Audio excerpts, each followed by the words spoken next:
কুষাণ যুগের মহিষাসুর মর্দিনী 2000 বছরের পুরনো, তার প্রমাণ আজকের ভিডিওয়ে। আপনি কি জানেন দুর্গাপুজো শুধু রাজা কংসনারায়ণের থেকেই শুরু নয়? কুষাণ যুগের প্রমাণ বলে মহিষাসুর মর্দিনী ছিলেন, তার আগে থেকেই তিনি বাংলার দেবী। দেখুন, প্রায় খ্রিস্টীয় প্রথম থেকে তৃতীয় শতক উত্তর ভারত থেকে বাংলার গঙ্গার অববাহিকা পর্যন্ত কুষাণদের রাজত্ব, বাণিজ্য, শিল্প, মুদ্রা সবেতেই ছিল সোনালী ছোঁয়া।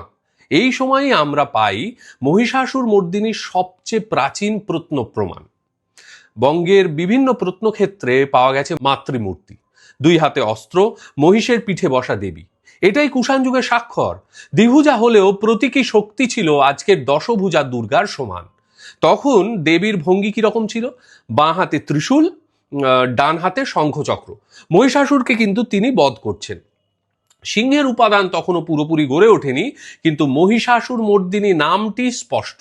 সেই সময় বৌদ্ধ, শৈব, শাক্ত সব পথ একে অপরকে প্রভাবিত করছিল। দেবীকে কেবল যুদ্ধের শক্তি নয়, মাতৃত্বের প্রতীক হিসেবেও দেখা হতো। রামের অকাল বোধন থেকে আমরা যে শরৎকালীন পুজো দেখি, তারও বহু আগে বসন্তে বা শরতে মাকে ডাকা হতো।